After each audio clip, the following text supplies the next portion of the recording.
عزیزان گرامی، معزز بہنوں اور بیٹیوں، حق اور باطل کا معرکہ پہلے دن سے ہی جاری ہے، اور اس معرکے میں اہل حق کی نصرت کے لیے اللہ رب العزت نے انبیاء کو بھیجا، کتابیں نازل فرمائیں، ہدایت کے لیے لوگوں کو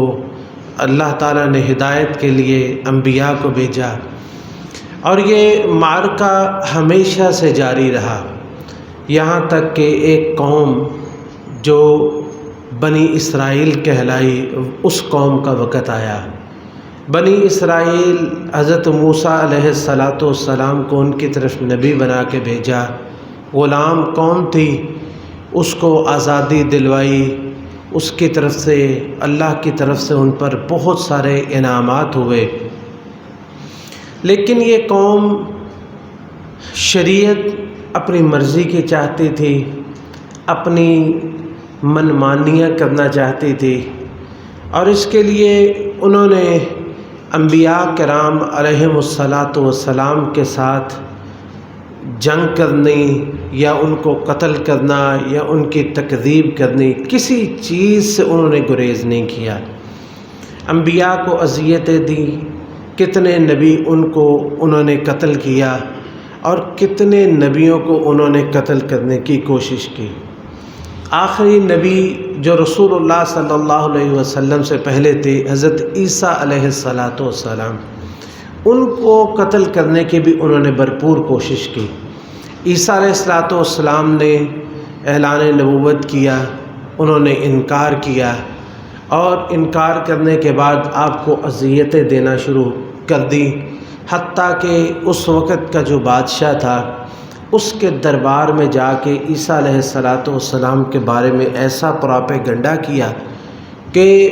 عیسیٰ علیہ السلام کے لیے انہوں نے صلیب پہ چڑھانے کے آرڈر حاصل کر لیے۔ چنانچہ وہ عیسیٰ علیہ پوری فوج لے کے، یہ جو اس وقت کی جو پولیس یا فوج جو بھی تھی، اس کو لے کے عیسیٰ علیہ السلام کو سولی پہ چڑھانے کے لیے وہ اپنے گھروں سے نکلے۔ شام کا وقت تھا، تو عیسیٰ علیہ السلام کسی گھر میں بیٹھے ہوئے تھے۔ اس وقت اللہ تعالیٰ سے انہوں نے مدد طلب کی، تو اللہ تعالیٰ نے جو ان کی طرف وحی کی، اس وحی اور اس حکم کے جو ہے وہ تحت، جیسا کہ بعض مفسرین نے لکھا ہے کہ انہوں نے اللہ سے مدد مانگی، تو اللہ تعالیٰ نے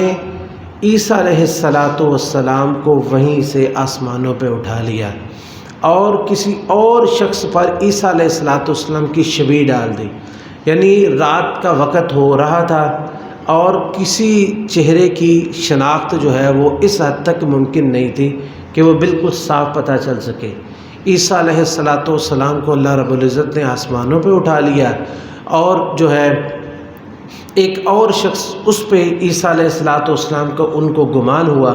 انہوں نے اسے پکڑا اور اس کو صلیب پہ چڑھا کے وہ سمجھے کہ ہم کامیاب ہو گئے ہیں، اور اب ہماری حکومت ہی ہوگی، اور قیامت تک جو ہے ہم ہی غالب رہیں گے۔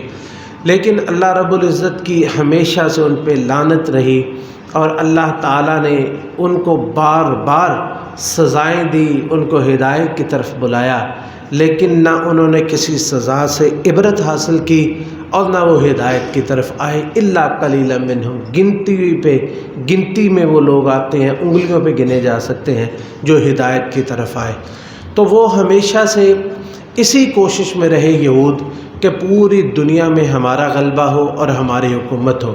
میں نے ذکر کیا اس کے لیے انہوں نے انبیاء کو، جیسے زکریہ علیہ السلام اور یحییٰ، ایسے جلیل القدر انبیاء کو بھی قتل کیا، اور اپنی طرف سے انہوں نے عیسیٰ علیہ السلام کو بھی قتل کر دیا تھا، اور وہ ہمیشہ سے اس کوشش میں رہے ہیں اور کبھی کامیاب نہیں ہوئے۔ ایک معمولی سی کامیابی ان کو ملی جو اس وقت اسرائیل نام کا ایک ملک ہے، لیکن وہ اپنی اصل کامیابی یہ سمجھتے ہیں کہ ایک مسیحا آئے گا جو ان کے کلمے کو بلند کرے گا، اور اس کے ذریعے سے وہ پوری دنیا پر حکومت کریں گے۔ اور ہم نے وہ ذکر کیا وہ مسیحا جو ہے جس کو وہ مسیحا کہتے ہیں وہ مسیحا دجال ہوگا، مسیح الدجال کہتے ہیں۔ تو یہ مسیح جو ہے یہ لفظ یہ عیسیٰ علیہ السلام کے لیے بھی استعمال ہوتا ہے اور دجال کے لیے بھی۔ میں نے ذکر کیا تھا جو دجال کے لیے اس کا معنی ممسوح، یعنی جس کی ایک آنکھ جو ہے